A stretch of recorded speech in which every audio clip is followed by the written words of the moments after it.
Welcome back to the Fantasy Football Hub YouTube channel. Today I am joined by FPL Salah to have a look at the upcoming game week 2. Abdul, you're off to a decent start, a pretty solid score in game week 1. Let's talk about that first. For you, how was game week 1? Yeah, I think it was fine. I mean, I think my team was pretty template. I don't mind at all going template at the start of the season. You know, it was similar to a lot. I got 76 points. I think a lot of people got between like kind of 70 and 80. Some of the really good scores were kind of like in, you know, mid 80s to 90. But yeah, it's a good solid start, and I'm happy with it. I'm happy to kind of, you know, stick to the pack at the start of the season and then, you know, kind of diverge, you know, as the season goes on. Yeah, I mean, it looks good. Similar to other teams that we've seen, to be fair. A lot of people are within that sort of 75 to 85 kind of range, all doing pretty well. Let's talk about the players that you picked that were kind of swing picks. Or those that weren't locked in your team. I'm thinking the likes of Pickford, for example, Jackson, maybe in Burma as well. Are you happy with those sort of picks? Yeah, I think I'm happy with most because look, I had a few 50-50 calls. Some of them went for me, like some of them went against me. I was close to doing Mbuemo to Richarlison before the deadline. I've got 0.5 in the bank, so I could have done that. I changed Ollie Watkins and Onana like on the final day to Pickford and Jackson. That didn't work out, but the rest of them I think was fine. I mean, I guess I was quite lucky to get the Saliba news before the deadline, so that worked out. But generally, yeah, it's only one game week. Yeah, I'm down on the Onana and Watkins pick, but I'm not going to judge that now. I'm going to judge that over like, you know, the next, say, you know, 4 to 5 game weeks and then see how that goes. Yeah, we'll get into a team for the upcoming game week in just a second, but as I can show your bench here as well, you have the 3 Chelsea set up. Yeah. I think a lot of people are, well, I know me, for example, I'm not entirely sure on the 3 Chelsea that I want to go for, but as someone that just has 1 Chelsea right now, the fixtures, I mean, to be fair, from game week 2 are pretty great. Yeah. Obviously, game week 3, they get unbelievable, but West Ham away is not a bad game, is it? And you have James, Jackson, and Chilwell. Let's then get into your team for the upcoming game week and see who you're going to start in defense. Okay, so looking at it, it looks strong, right? A game week rating of 96%, team rating still phenomenal at 99%. Yeah. The one thing that I've got to come to you straight away on is who are you going to start in defense? Saliba comes in for Gabriel late in the day, game week 1 deadline, which is all well and good. But now, when does he play? I can't see how you're going to start him over your 3 defenders. What is the long-term plan with him? And the short-term, does he start this week? Yeah, long-term plan, I'm keeping him for now because I think I mean, the thing with Arsenal lineup is that with Arteta kind of rotating, we don't really know what he's going to do. I think we might see like a more rotated Arsenal team this season. But because he started and Gabriel was benched, to me, that's, you know, a good sign. And for me, until I see otherwise, I think Saliba is nailed. So long term, he's not going anywhere for now. This week, I've currently got him on the bench. So I do agree with the AI tool. I think, you know, James and Chilwell have got the much higher attacking threat. Dupinian as well, and I think he's got a fixture. You know, Wolves at home. Wolves, you know, had they scored the least goals last season with the worst XG as well. They played really well against United, though. Mind, I was really surprised at that. You know, they got like, I think they got like a 1.67 XG. They should have scored. They should have had a penalty. Yeah, but still, I mean, I was shocked because they got to the Jimenez, they got to the Diogo Costa, and they had like Kun up front. So yeah, I was surprised at that, but I do think, you know, Estupinian's got the attacking threat there, so I've got him in there at the moment. I did see the clean sheet odds this morning, which was really surprising, and Arsenal are the second favourites to keep a clean sheet this week after Liverpool. Wow. Yeah, at 48%, I think it was. So that was, I mean, away at Palace, I wasn't expecting that. So yeah, so that did make me think a bit, but then I thought, you know what, James and Chilwell also got the much higher attacking threat, so I'm going to stick with them for now. That is food for thought, though. You wouldn't necessarily have thought that, you know, Palace away, tough ground to go to. But yeah, it kind of makes sense. They don't score a lot of goals, Palace. I know they did at the back end of last season, but traditionally they don't. Lost Saha now as well. Had all that XG against Sheffield United, but only scored once. Yeah. Don't know. And yeah, as you say, James and Chilwell attacking just looks so good against Liverpool. Yeah.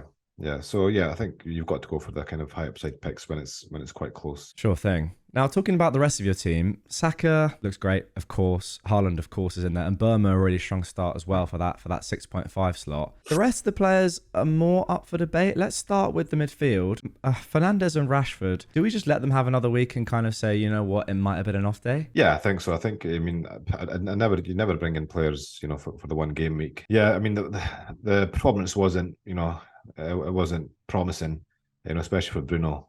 He was really quiet against Wolves. You know, didn't create any chances. You know, no shot. So, but yeah, I mean, I think Spurs is actually going to be a better game for United because we saw, you know, how attacking they were against Brentford.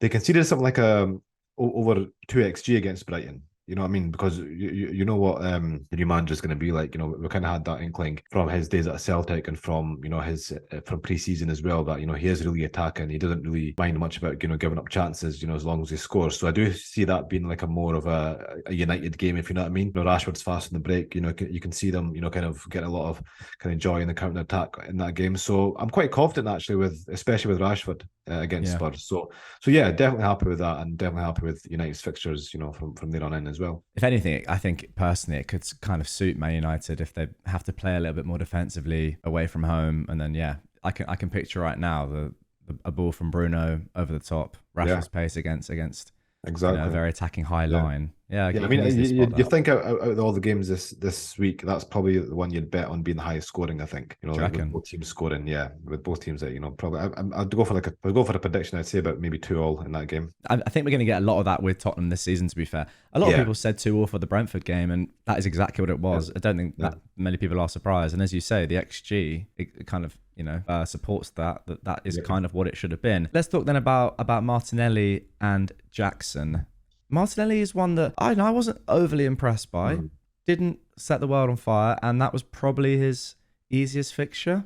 What do you think? Yeah, I think you could say that about the whole Arsenal team, though. I mean, I don't think they played as well as we all thought they would. But again, it's one game, and it's like, you know, I guess teams are allowed an off day. I don't see. I'm not worried. I don't think it was a particularly good performance from Arsenal overall. They conceded late on as well. You know, when we kind of expected the clean sheet. Yeah. So yeah, I'm not overly worried. I think I'm happy just to kind of stick with Martinelli and Saka. Now, if I was to go back to game week one, knowing what I know now, I'd still pick them. So yeah, I'm happy with them, and I'm happy to give them a few more weeks to kind of prove their worth. And then Jackson, on the other hand, looked brilliant, but Yeah. got no returns. What do you think about him? Yeah, I was annoyed about Jackson because all the other forwards, Jack, like, you know, he's the fifth highest on forward, and the four highest on forwards, Haaland, Watkins, Pedro, and Isaac, all returned, and he was the only one. And obviously, you know, I contemplated Pedro and I contemplated Watkins, and they both returned and he didn't. But yeah, very happy with his XG, very happy with his performance. You know, watched the game. You know, he was causing Liverpool, you know, problems with his pace. Probably should have maybe had a goal, I think, or at least a shot on target, possibly an assist as well. You know, 90th minute when you kind of, you know, Dan down and set up Mudryk, who kind of, you know, messed up the shot. So yeah, I liked what I saw with Jackson. I'd be worried if, you know, he wasn't getting the chances and he wasn't, you know, kind of performing well. But that was a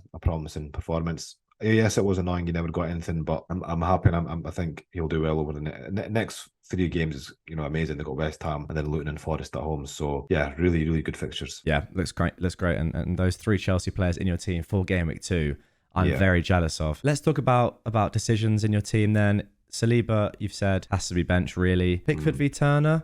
Is there a lot of people just seem to be jumping on Turner, which I understand. It's a really good home fixture, but Yeah.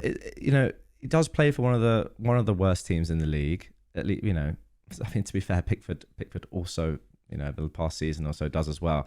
Yeah, I'm trying to go against the grain here and find some sort of vindication for playing Pickford over Turner, who historically has been a very good FPL pick. Why do you think everyone's just flocking to Turner necessarily when he may not do amazingly? Who knows? I mean, I think they've got the fixture there. I mean, I know Nottingham Forest aren't great, but you won't get many better fixtures in the season than Sheffield United at home. And honestly, like, you know, if you see their clean sheet odds, they're actually the fourth highest predicted to keep the clean sheet. So that 44%, they're actually above City in terms of clean sheet odds, which again I was Wow. quite surprised about. Yeah.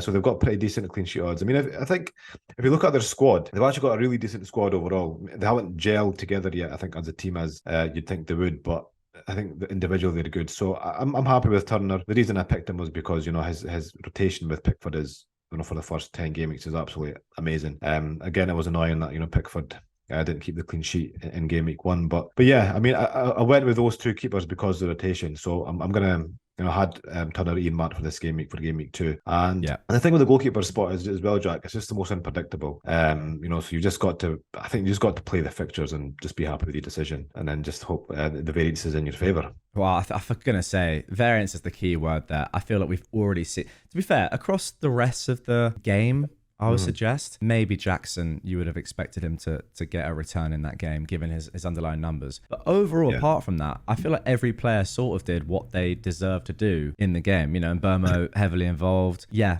had the penalty, but also missed a really big chance. Probably deserved his return. Throughout the rest of the team, you could say the same. Chilwell, Estupiñán, super attacking. They get their assists. Pickford, compared to someone like Onana, how do you feel about that? I mean, it's one game week, of course, but Pickford, Everton looked pretty good defensively in that game. United looked terrible.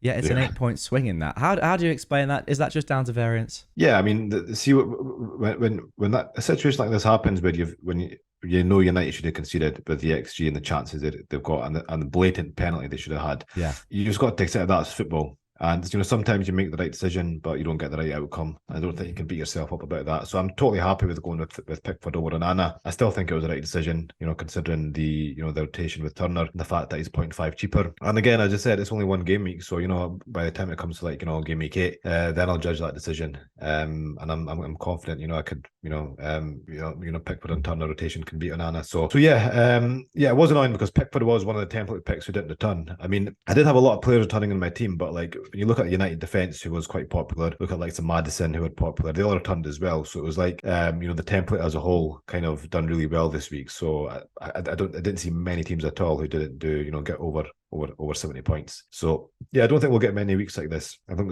probably all downhill from here. Oh wow, don't say that. Not after game week 1. That's not what I want to hear. Okay, let's get your thoughts on captaincy. A player you don't have in your team who is an excellent option for game week 2 is Salah. If you had both Salah and Haaland, who would you go for? You know what? I'd go for Haaland because... Wow, that is controversial, FC. I didn't expect that. Well, I mean, I've already got Salah in my team, and I've got a lot of stick from that this season as well. Yeah, it's true. But the reason I say that is because I learned my lesson last season. There's the first 10 game weeks, I backed Salah about 3 or 4 times over Haaland. It all backfired. I underestimated Haaland's minutes. Kind of, I guess, I wouldn't say I underestimated his ability, but maybe I didn't, kind of give him as much credit as I should have. And he is just a phenomenal goal scorer, Jack. And when he's on the pitch, he scored 2 goals in his debut. In the first game again, same as last season. Yeah. I just think it's too, and even last season, it was a bit of a split between Haaland and Salah. So I wasn't punished as greatly as I could be this season. This season, Haaland's 90% owned. He's going to be captained by 95% of managers at least. So the risk is a lot bigger this season. And I just genuinely think he is, the better option now. Bournemouth at home, it's a close one. I wouldn't say Haaland is miles ahead. I would say it's quite a close decision. But I think when you've got when you've got a close decision like that, when it's so early in the season, maybe you just back the guy who's highest owned, just so you don't, get left behind with all those Haaland captainers. Predicted points has it at 8.3 for Haaland and something like 7.2 for Salah, which to be fair is actually, that it doesn't sound like a lot of a difference. But if we're looking at sort of, Bruno and Saka here, as you can see, like 5.5 to 4.9. Yeah. Much closer, the rest of the team on just much lower points. Clearly, those are the 2 assets in the game this game week that could explode. Do you not think, though, there's an argument to say the upside is there for Salah? Midfielder, gets my point, clean sheet, plum fixture, Newcastle, good team, just battered Villa. 100%. The upside is there.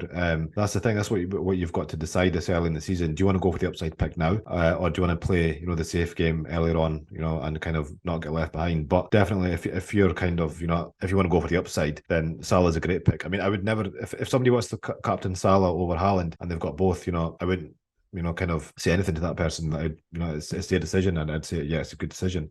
It's an upside pick. But just in my position, just from what happened last season, it kind of derailed my season earlier on, and I don't want to do that again this season. I'm gonna, I usually start taking more kind of risky picks and going against the grain, around about game week 20 and onwards. Yeah. Last season I didn't do that, and I had a bad start, got left behind, and then I was playing the whole season catch up. So yeah, that's kind of in the back of my head as well. But yeah, they're both great options, and of course Salah is going to be the upside pick because he's going to be low owned as well. Not many actual managers own him this season. I think starting off in game week 1 this season, it's been the lowest he's been owned, from game week 1 since he's been in the league. So yeah, his popularity is down a bit because of Haaland. Just 30% ownership, big upside there in my opinion. I think huge.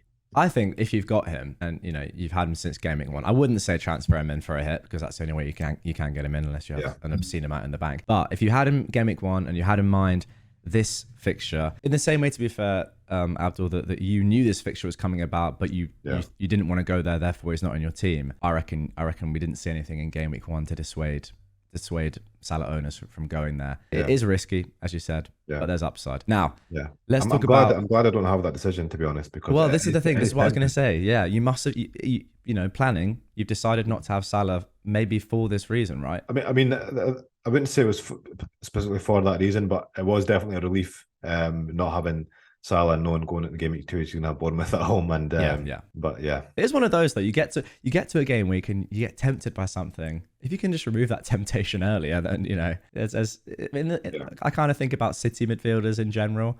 You know, if you have a City midfielder, plum fixture, you're tempted to keep them, even though their minutes might be at risk, etc., etc. If you just don't have that decision to make, then it is a lot easier. I know. Okay, then. It is one of that. It's that thing, isn't it? It's really like, you know you're gonna regret it, but you still do it. Yeah, that is the truth. That is the truth. Right then, mates. Let's talk about transfers. Now, I know that you're gonna roll. I know you are. Why is that? I'm just really happy with the team, Jack. I just thought. I thought I was gonna roll.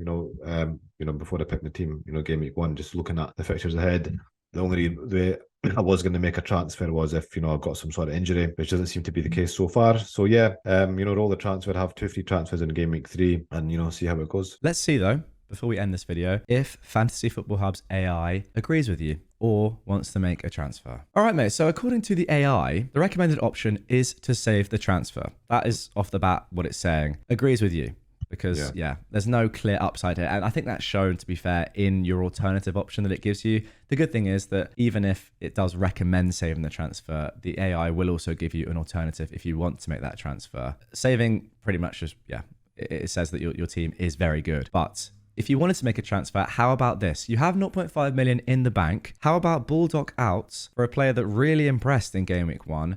Some of the highest XA numbers for a defender across the league. Rico Henry. What do you think? That's interesting. I considered Rico Henry in my team, instead of James, because he rotated quite well with Estupinian, for the first 8 game weeks. But yeah, I guess it's not a bad transfer when you look at it in isolation. But and I guess if this was maybe game week 3, and I had to I was bundling a transfer, maybe I could consider that. But yeah, it's not what I'd make, and I just think it kind of shows that the team is quite strong, that it's recommending a transfer for an actual sub rather than somebody in the starting 11. But yeah, it's not a bad transfer in isolation at all, because Henry is a great pick and it's somebody I considered. But I think the AI's first option of saving is where I'll go. Yeah, to be fair, the AI is not stupid. Like, saving clearly is, as we can see, the best move for your team this week. You're obviously going to save unless injuries come up. What will be interesting to see is what it recommends next week when you have those 2 frees, if you don't use one this week for whatever reason, and there's a bit of a fixture swing. We have another week's worth of information. That is when it becomes interesting, because you'll have your own preconceived thoughts that may well be challenged by the AI. What I would say as well now is you're in a bit of a luxury position in that you got rid of Gabriel, you got rid of Stones, for example. A lot of managers may not have either seen the news or still gone with them, expecting them to play. I think for them, it's a lot harder, and that is where the AI recommended transfers could be more beneficial to someone like that in that sort of spot. Just what are your thoughts? Gabriel and Stones, before we end this one, what would you do if you had money in the bank and if you didn't have money in the bank? Because I think a lot of people saved 0.5 to 1 million. I know Chilwell's gone up in price now, which changes things. But are they keeps? Gabriel, I think for me would be a keep, at least for one more game week. Stones, I think Stones as well, because the thing is, he wasn't benched, he was injured, right? I would wait on Stones for the press conferences, and if he's fit, then I'd keep him. If he was benched in game week 1, then I'd get rid of him. But that's a tough one, because I've had Gabriel. I don't know what I'd do, because if I had Gabriel and I didn't have Chilwell, then that's very tempting to go early on that. And I think a lot of people would have done that, actually, because Chilwell's already gone up in price, and I think a lot of people would do that because Gabriel might actually fall in price as well. So it's a 0.2 swing already in the first game week. So I'm just so glad I've not got that decision to make. I will say that is a tough one for you. Pretty easy this week, let's be honest. But guys, if you're in that spot and you want to take a look at your own AI recommended transfers personalized to your team, the link to do so and sign up to Fantasy Football Hub is down below. This week may not be the most important unless you're in that spot, but for next week, that I think for the majority of us is where it's going to get super, super useful. Abdul, that is going to do it for this one, mate. Very much enjoyed that. Good to have you back chatting FPL. Preseason's great and all, but it's great when we actually have some performances to go off of and we're looking at points and actual ranks. That is what I love. So a pleasure, mate, as always. Cheers, Jack. And guys, I'll see you all on the next Game Week preview.